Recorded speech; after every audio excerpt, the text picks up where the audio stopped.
Alors que le Maroc se prépare à accueillir le trophée Hassan II et la Coupe Lalla Meriem, 4 personnalités vous invitent en coulisses de 2 des plus prestigieux tournois de golf au monde. La star du golf marocaine Maha Adioui et le photographe officiel Karim Tibari. Kamar Rarioui, le greenkeeper historique du mythique Royal Golf Dar es Salaam. Et Iman Benani, la directrice de l'école d'architecture de Rabat, la capitale du Maroc, qui éblouira une fois de plus des milliers de visiteurs.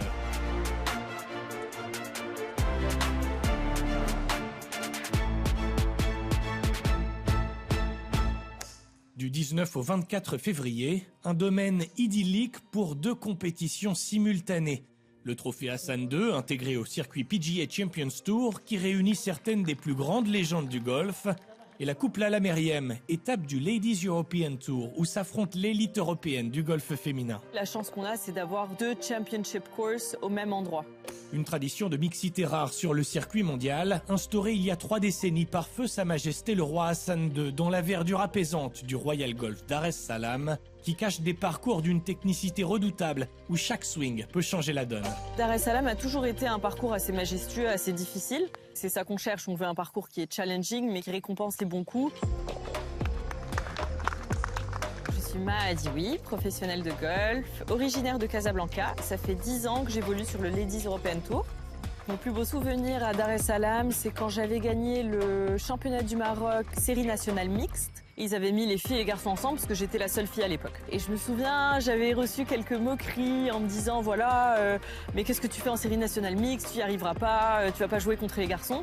Et j'avais gagné cette année-là. Donc voilà, ça reste un endroit qui m'est cher et qui m'a vu aussi évoluer en tant que golfeuse.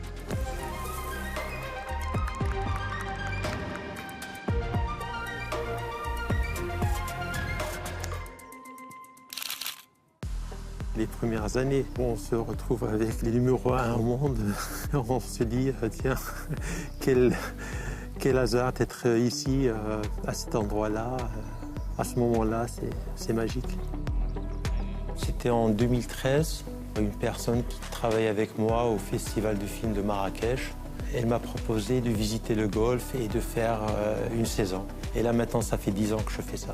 Je m'appelle Karim Tibari, je suis photographe, né à Rabat. Rabat, c'est des couleurs du matin, du lever de soleil au coucher de soleil. Ça donne des lumières très chaleureuses et des ombres magnifiques. Il y a 46 ans de cela, là où j'ai grandi, où vraiment j'ai commencé à faire de la photo, j'ai pris mon appareil que ma grand-mère m'avait offert et je prenais des photos des murailles.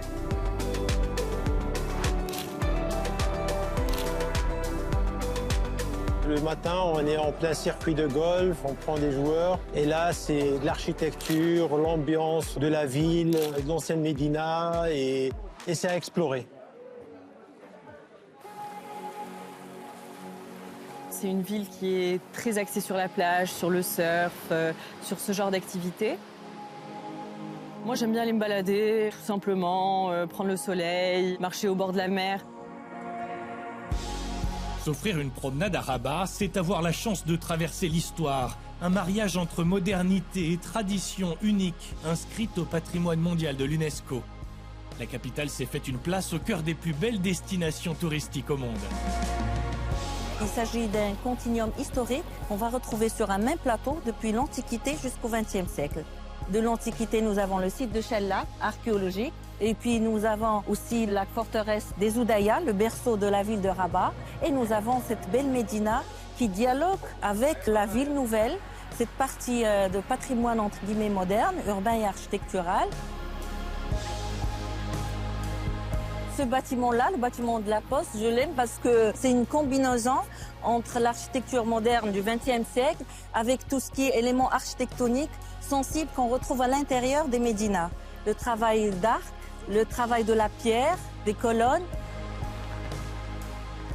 Ce qui a fait la valeur universelle de Rabat, c'est que nous avons ce continuum depuis l'Antiquité jusqu'au XXe siècle et dans la fabrication de chaque époque, on essaie de mettre en valeur celle d'avant. Je suis d'origine de Fès, mais je suis fière d'habiter Rabat. Pour moi, c'est une très très belle ville avec son architecture, ce legs que le Maroc a su sauvegarder avec fierté pour les générations futures. La ville a hérité de la vision de ses bâtisseurs qui ont défié le temps en érigeant la pierre.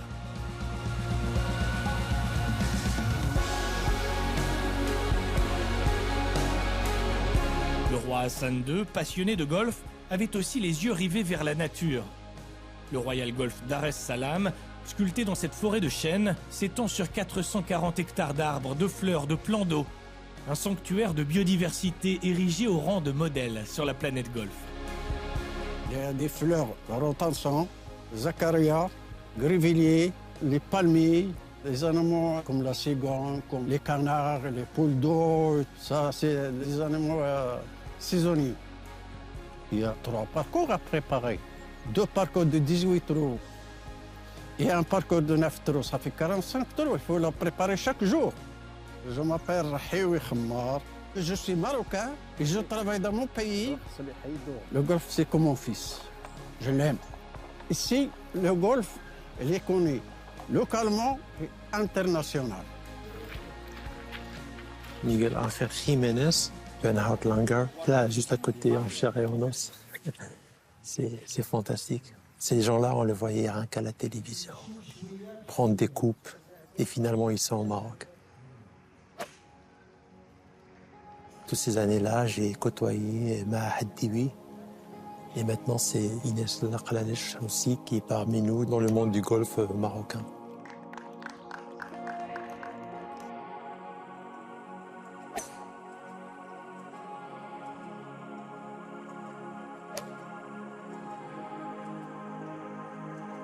Je pense que la locomotive aujourd'hui du golf marocain, c'est vraiment le golf féminin et c'est une fierté pour moi de pouvoir dire ça.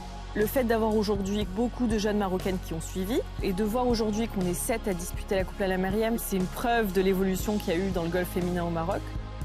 Tout le monde sait qu'il y a des parcours incroyables un peu partout dans le Maroc. Et donc je pense que ce qui manquait, c'était vraiment d'avoir des visages familiers dans la scène golfique internationale en tant que joueur et joueuse.